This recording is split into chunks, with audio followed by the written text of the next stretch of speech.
जितने भी पुरुषों को यौन समस्या है उनमें से 90 से ज़्यादा प्रतिशत लोगों को यह समस्या ज़रूर होती है।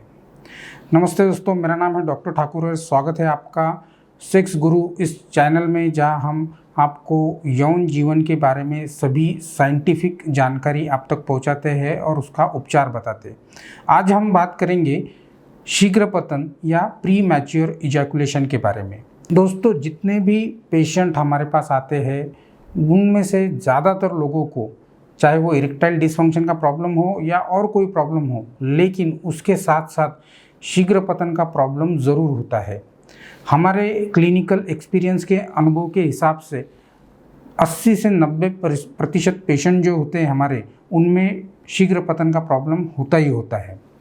अब ये शीघ्र पतन क्या है, ये समझना उतना ही ज़्यादा ज़रूरी है। ISSM माने international society of sexual medicine के अनुसार अगर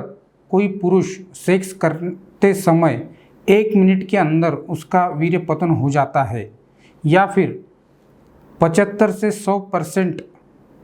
केसेस में जब वो सेक्स कर रहा है तब उसका वीर्य पतन जल्दी हो जाता है, या फिर यह स्थिति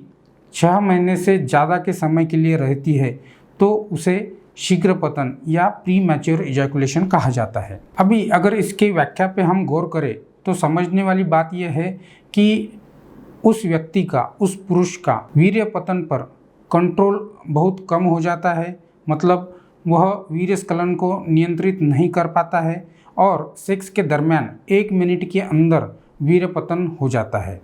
जिससे वह खुद भी सेटिस्फाई नहीं होता, समाधानी नहीं होता और अपने पार्टनर को भी समाधानी नहीं कर सकता। अक्सर शीघ्र पतन होने की वजह से सेक्सुअल लाइफ में असंतोष होता है और अपराध बोध की भावना उस व्यक्ति में उत्पन्न हो जाती है। शीघ्र पतन में जनरली क्या होता है कि कम उत्तेजना होने के बावजूद, मतलब कम सेक्सुअल स्टिमुलेशन मिलने के बावजूद भी वीर्य पतन हो जाता है। मतलब अक्सर लोग हमें बताते हैं कि जब हम हमारे पार्टनर के पास जाते हैं, पत्नी के पास जाते हैं या गर्लफ्रेंड के पास जाते हैं, तो क्या होता है कि हम अभी किस कर रहे हैं या फिर अभी हम आलिंगनी दे रहे, चुम्बन कर रहे एक दूसरे को, तभी मेरा वीर्य पतन हो जाता है। या फिर उस सामने वाले पार्टनर के प्राइवेट पार्ट को देखने के बाद ही, या फिर उनसे सेक्स के बारे में बात करने के समय ही हमारा वीर्य पतन हो जाता है। तो कम सेक्सुअल स्टिमुलेशन होने के बावजूद भी वीर्य पतन हो जाता है।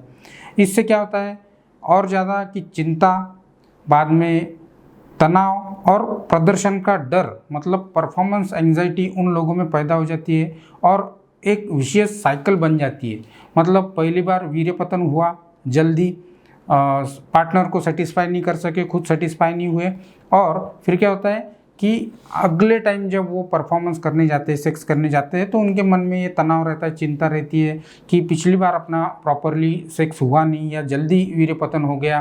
तो इस बार भी हो तो नहीं जाएगा। और इसी टेंशन में, तनाव में, प्रदर्शन की चिंता में फिर से उनका वीर्य पतन जल्दी हो जाता है और एक विशेष साइकिल बन जाती है और बार बार फिर उनको यही तकलीफ आना शुरू हो जाती है। अक्सर इन रुग्णों में हम ये देखते हैं कि जो ग्लांस पेनिस है, मतलब लिंग का सामने का जो हिस्सा है, वह ज़रूरत से ज़्यादा संवेदनशील हो जाता है, ज़्यादा सेंसिटिव हो जाता है और उसके वजह से भी वीर्य पतन जल्दी हो जाता है। कालांतर से क्या होता है कि यौन प्रदर्शन में ये जो गड़बड़ी होती है, मतलब वीर्य पतन जल्दी होता है, उसके वजह से क्या होता है कि प्रदर्शन ठीक से हो नहीं पाता और उनका आत्मविश्वास दिन ब दिन कम होते जाता है। और फिर जैसे कि मैंने बताया कि वो फिर से उस दुष्चक्र में फंस जाते हैं कि हमारा होगा या नहीं होगा, प्रॉपरली होगा या नहीं होगा। और साथ में क्या होता है कि बहुत बार पार्टनर अगर उन पे डिमांड करे सेक्स की कि आपका प्रॉपरली नहीं हो रहा है, तो और ज़्यादा वो लोग दबाव महसूस करते हैं और अल्टीमेटली उस विशेष साइकिल में, उस दुष्चक्र में वो फंस जाते हैं और उनको ट्रीटमेंट की आवश्यकता होती है। यह बीमारी जो भी है, प्री मैच्योर इजैकुलेशन या शीघ्र पतन जिसे कहते हैं, या पानी जल्दी गिर जाना या वीर्य पतन जल्दी हो जाना, अपने आप कभी भी ठीक नहीं होती, लेकिन आपको प्रॉपर सलाह लेकर ही दवाई लेनी चाहिए। अगर आप में से किसी को भी ऐसी समस्या है तो हमसे ज़रूर नीचे दिए गए नंबर पर संपर्क कीजिए और अपने यौन जीवन को सुधारिए। Thank you very much.